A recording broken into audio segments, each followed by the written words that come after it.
اس بات کو ظاہر کرتا ہے کہ جو بدلہ کے حوالے سے باقی دعائیں جن کا بھی جواب نہیں دیا گیا، ان غضب کے پیالوں میں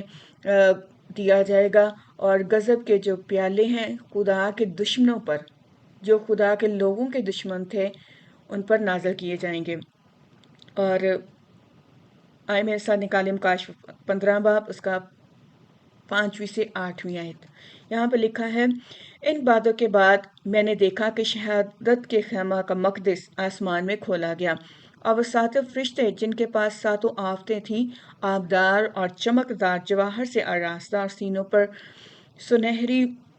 سینہ بند باندھے ہوئے مقدس سے نکلے، اور ان چاروں جانداروں میں سے ایک نے 7 سونے کے پیالے عبدالآباد زندہ رہنے والے خدا کے قہر سے بھرے ہوئے ان 7 فرشتوں کو دیے۔ ان 7 فرشتوں کو دیے۔ کون سے 7 فرشتوں کو دیے؟ جو اب تخت کے سامنے کھڑے ہیں، اور اب یہ چمکدار سونے کے سینہ بند باندھے ہوئے ہیں۔ پہلے یہی 7 فرشتے 7 نرسنگے لیے ہوئے تھے، اور اس وقت یہ جلالی حالت میں نہیں تھے، لیکن اب یہ خدا کے غضب کے پیالوں کو انڈیلنے والے ہیں، اور اب یہ خداوند کے حضور جلالی حالت میں کھڑے ہیں، اور ان کو غضب کے 7 پیالے دیے گئے ہیں۔ اور ان چاروں جانداروں میں سے ایک نے 7 سونے کے پیالے عبدالآباد زندہ رہنے والے خدا کے قہر سے بھرے ہوئے ان 7 فرشتوں کو دیے، اور خدا کے جلال اور اس کی قدرت کے سبب سے مقدس دھوئیں سے بھر گیا، اور جب تک ان 7 فرشتوں کی 7 آفتیں ختم نہ ہو چکی، کوئی اس مقدس میں داخل نہ ہو سکا۔ ہم نے دیکھا کہ 7 فرشتے جو ہیں، اب یہ غضب کے 7 پیالوں کو نازل کرنے والے ہیں، تاکہ ان لوگوں کا بدلہ لیں جن کو 7 سالہ دور کے پہلے نصف حصہ میں مصیبتوں، دکھوں اور تکلیفوں کا سامنا کرنا پڑا، اور جنہوں نے خدا کے نام کی خاطر موت کو قبول کیا اور حیوان کے عدد کا انکار کیا،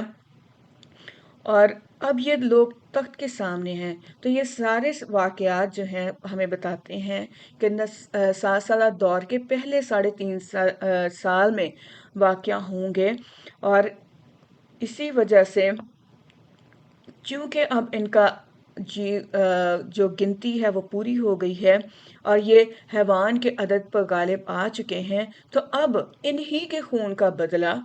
ان غضب کے پیالوں میں لیا جائے گا۔ تو یہ غضب کے پیالے اگلے 3.5 سالہ دور میں نازل ہوں گے۔ آئے ہم غضب کے پہلے پیالے پر غور کریں، اور کیا لکھا ہے۔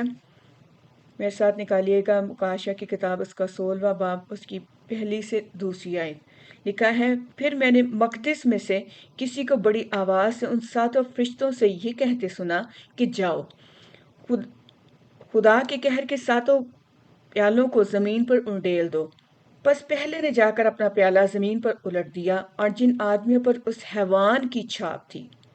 اور جو اس کے بت کی پرستش کرتے تھے، ان کے برا اور تکلیف دینے والا ناسور پیدا ہو گیا۔ ہم مکاشفہ کی کتاب کے 13ویں باب میں ہم دیکھتے ہیں کہ اس حیوان کو 42 مہینے تک کا اختیار دیا گیا ہے کہ وہ خدا کے لوگوں کو دکھ دے، پریشان کرے، اور 42 مہینے اگر دیکھیں تو 3.5 سال کا عرصہ بنتا ہے۔ تو یہ 3.5 سال کا عرصہ میں چونکہ اس کو اختیار دیا گیا ہے، تو یہ خدا کے لوگوں کو دکھ دیتا رہے گا، پریشان کرتا رہے گا، اور جیسے ہی 3.5 سال کا عرصہ 42 مہینے ختم ہوتے ہیں تو حیوان کا اختیار ختم ہو جاتا ہے۔ تو اس وجہ سے اب اگلے 3.5 سالہ دور میں غضب کے پیالے نازل کیے جا رہے ہیں حیوان پر، اور لکھا ہے، پہلے جا کر اپنا پیالہ زمین پر الٹ دیا، اور جن آدمیوں پر اس حیوان کی چھاپ تھی اور جو اس کے بت کی پرستش کرتے تھے، ان کے ایک برا اور تکلیف دینے والا نسور پیدا ہو گیا۔ یہاں پر واضح کیا جا رہا ہے کہ یہ غضب کا پیالہ ان پر ہے جن پر حیوان کی چھاپ ہے، اور حیوان کی چھاپ لینے والے جو ہیں وہ پہلے 3.5 سالہ دور میں حیوان کی پیروی کرتے ہوئے خدا کے لوگوں کو دکھ پہنچائیں گے، تو اسی وجہ سے اب غضب کا پیالے جو ہیں ان پر نازل کیے جا رہے ہیں، کیونکہ اب حیوان کا اختیار ختم ہو گیا ہے 3.5 سال کے بعد۔ تو اب خدا جو ہے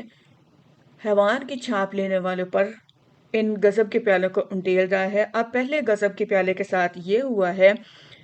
کہ جن لوگوں پر حیوان کی چھاپ ہے اور جو 666 کی تحقیقات میں ملوث رہے، جنہوں نے خدا کے لوگوں کو ڈھونڈ ڈھونڈ کر ٹارگٹ کلنگ کے ذریعے دکھ دیا، ان کو قید میں رکھا، ان کو قتل کیا، ان کے اب جسموں پر ایک بہت برا اور تکلیف دینے والا ناسور پیدا ہو گیا۔ یہ برا اور تکلیف دینے والا ناسور جو ہے اس قدر تکلیف دہ ہے کہ اب یہ مزید خدا کے لوگوں کو دکھ دینے کے قابل نہیں رہے، جیسے ہم نے دیکھا کہ 42 مہینے تک کے لیے حیوان کے پاس اختیار تھا۔ اب 42 مہینے گزر گئے، اب حیوان کا اختیار ختم ہو گیا ہے، اور اب غضب کے پیالے حیوان کے لوگوں پر انڈیلے جا رہے ہیں۔ تو اب ان تکلیفوں کی وجہ سے وہ اس قابل نہیں رہے کہ مزید خدا کے لوگوں کو دکھ پہنچا سکیں۔ تو یہ غضب کا پیالہ جو ہے وہ ظاہر کرتا ہے کہ حیوان کے لوگوں پر تکلیف دہ نسور پیدا ہو گیا ہے، اور وہ اب مزید خدا کے لوگوں کو دکھ نہیں پہنچانے پائیں گے، ان کو نہیں قتل کرنے پائیں گے، کیونکہ لکھا ہے کہ جب غضب کے پیالے نازل ہوں گے تو آسمان کا مقدس بند ہو جائے گا۔ آسمان کے مقدس سے بند ہو جانے سے یہاں پر یہ بھی مراد ہے کہ حیوان خدا کے لوگوں کو قتل نہیں کر پائے گا، اور کیونکہ وہ قتل نہیں ہوں گے اگلے 3.5 سالہ دور میں، تو اس لیے آسمان کی ہیکل بند رہے گی۔ یہاں پر یہ بھی ہمیں پتہ چلتا ہے کہ یہ جو جسموں پر نسور جو نکلے ہیں، پھوڑے جو ظاہر ہوئے، ایک طرح سے پھوڑے کو بھی ظاہر کرتا ہے، اور یہ جو تکلیف جو ہے مصر کی آفتوں کو بھی ظاہر کرتی ہے، جب موسیٰ فرعون کے کو بتا رہا تھا، اور خدا نے فرعون کا دل سخت ہو گیا، تو خدا نے اس کے لوگوں پر ان پھوڑوں کی آفت کو نازل کیا، جیسے ہم خروج 9 باب اس کی 10ویں آیت میں دیکھتے ہیں کہ موسیٰ اور ہارون بھٹی کی راکھ لے کر فرعون کے آگے جا کھڑے ہوئے، اور موسیٰ نے اسے آسمان کی طرف اڑا دیا، اور وہ آدمی اور جانور کے جسم پر پھوڑے اور پھپھولے بن گئی۔ تو چونکہ یہاں پر فرعون خدا کے لوگوں کو دکھ اور تکلیف دے رہا تھا اور ان کو جانے نہیں دے رہا تھا، تو خدا نے یہاں پر بھی اپنی آفتوں کو نازل کر کے فرعون کو بتایا کہ کون عظیم ہے، کون طاقتور ہے، کون حکمران ہے۔ تو جیسے فرعون نے اپنا دل سخت کیے رکھا جب تک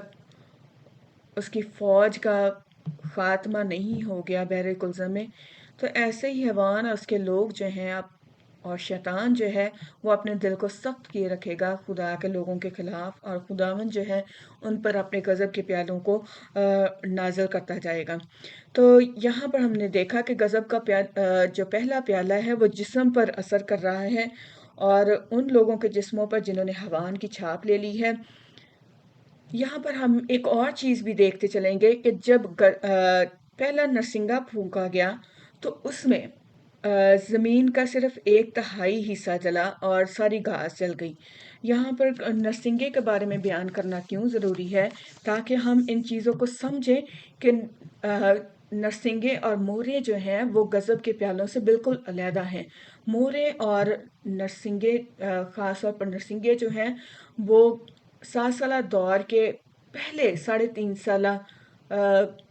دور سے تعلق رکھتے ہیں، جو غضب کے پیالے ہیں وہ اگلے 3.5 سالہ دور سے تعلق رکھتے ہیں، جو